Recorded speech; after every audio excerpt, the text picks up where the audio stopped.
The war was over. Earth was burning. The enemy thought nothing remained but ash.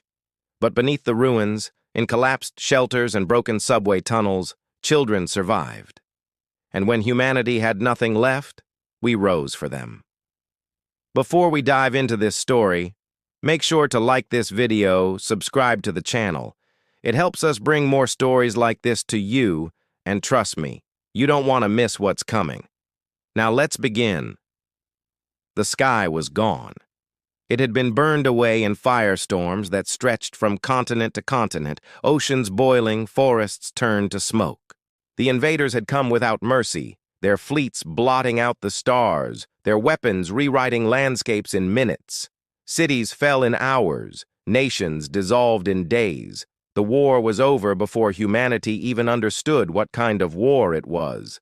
And yet, beneath the ash, something moved. In the ruins of a subway station, far below the surface of what had once been New York, a handful of survivors huddled together. They had no banners, no armies, no hope of victory. But they had children, and that changed everything. There were 30 of them at first, children no older than 12, gathered like flickering candles in the dark. Their parents were gone, their homes erased, but the instinct to protect them had pulled people together. Elena, once a teacher. Marcus, a soldier who had lost his unit. Dr. Singh, a medic with no hospital left to heal in. And others, broken people, scarred people, people who might otherwise have given up. But when they heard the children crying in the dark, they chose not to. The first days were chaos. The tunnels shook with aftershocks from the orbital bombardments. The air smelled of rust and ozone. Ash drifted down even here, through cracks in the broken ceiling. Food was scarce, water scarcer. Marcus tried to keep order, rationing what little they had scavenged. Elena told stories to keep the children calm, her voice a fragile thread of normalcy in the nightmare. Dr. Singh treated fevers with herbs pulled from cracks in the concrete and improvised bandages torn from old clothes. But everyone knew the truth. This was temporary. The invaders were not done. They swept the ruins with patrols, machines that sniffed out heat and sound, hunting the last embers of humanity. When one of the patrols descended into the tunnels, they almost didn't make it. It came in silence. A metal beast with 6 legs, its body glowing faintly with alien symbols, its sensors scanning the dark. The survivors froze. The children whimpered. Marcus clenched his fists. There were no weapons left that could match it. Humanity had lost that fight already. But Marcus remembered something from the war. Their machines weren't indestructible. Their eyes could be blinded. Their bodies disabled if you struck right. He had 1 grenade left. 1. A relic from a lost battle. He waited until the machine crept deeper, its sensors fixating on the children. He pulled the pin, counted to 3, and threw. The explosion shook the tunnel. The alien machine convulsed, its legs snapping like broken wires, its body sparking and smoking. For a moment, the survivors thought they were dead. Then silence fell again. The children were alive, and that was when something shifted. They began to fight not for themselves, but for the children. Every patrol destroyed was a day longer the kids could live. Every scrap of food scavenged. Every drop of clean water filtered through ash and dust. Every story told by candlelight. It all became part of something bigger. Elena kept a journal, her handwriting shaky in the dim glow of salvaged batteries. "If we fail," she wrote, "they will never know we existed. But if they live, then humanity does too." Word spread in whispers across other ruins. Survivors who had given up heard of children still alive, still laughing sometimes in the dark. And they came.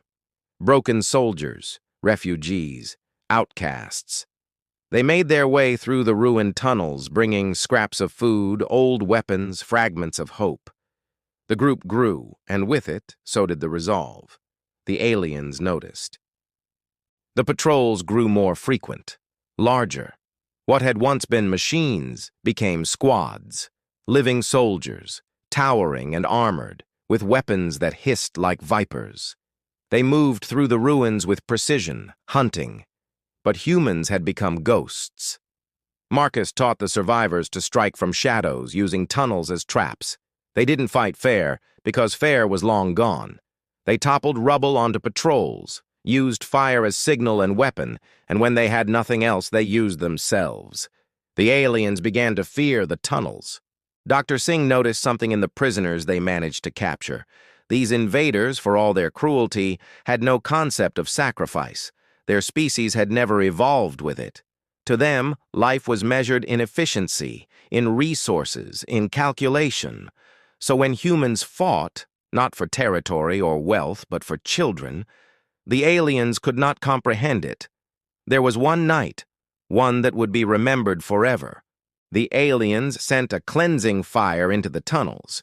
Great machines pumped poison smoke, designed to suffocate anything that breathed. The survivors had no filters, no gas masks, no way to fight. But they had choices. Elena and Marcus led the children deeper, into old service shafts where the air still moved. The adults stayed behind, blocking passages with their own bodies, sealing doors with their own strength. When the smoke cleared, half of them were gone. But the children lived.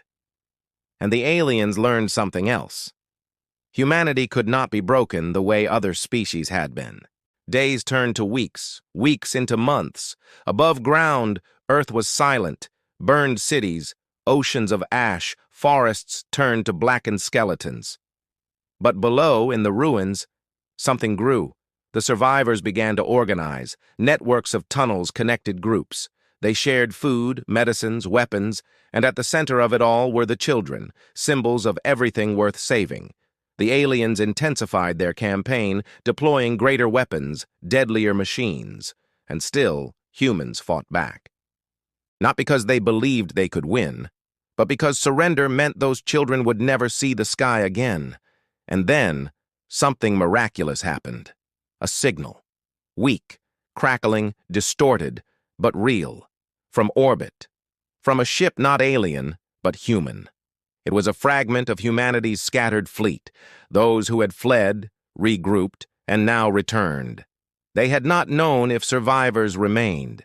They had not known if Earth was more than a grave. But when they heard the survivors' desperate transmission, when they heard the faint laughter of children in the background, they answered.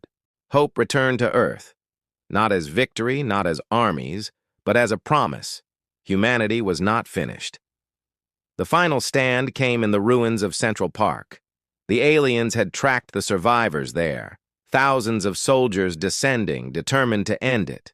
Marcus, Elena, Dr. Singh, and the others stood at the forefront, with nothing left but grit and broken weapons. Behind them, in a hidden cavern, were the children. The battle was chaos. Fire and shadow, screams and silence. Humans fell one after another, but they did not retreat. They fought like ghosts, like the ash itself had risen against the invaders. And then, from the sky, the fleet arrived. Human warships, battered but burning bright, fell upon the alien forces with fury. For the first time since the war began, Earth's sky lit with fire not of destruction, but of resistance. The aliens fled, not because they feared death, but because they could not understand. They had faced humanity's weapons before, had crushed our armies and burned our cities. But this was something else. They had faced a people who fought for children, for tomorrow, for something beyond themselves, and they could not defeat that. When the smoke cleared, Central Park was nothing but ruin. Marcus lay dying, Elena beside him, Dr. Singh gone. But the children were alive. They emerged into the broken daylight, eyes wide, breathing air thick with ash, but still air. They saw the human fleet overhead. They saw that they were not alone. And in that moment, humanity's future began again. Not in triumph, not in conquest, but in the quiet breath of children under ash. And that was The Children Under Ash. A story not of armies or victories, but of something far stronger. The will to protect the future, even when everything else is gone. If this story moved you, don't forget to like, subscribe, and share this video with someone who loves science fiction as much as you do. And please, tell us in the comments which city you're watching from, because together, we're building a community that refuses to let these stories fade. Until next time, remember, even under ash, there's always light.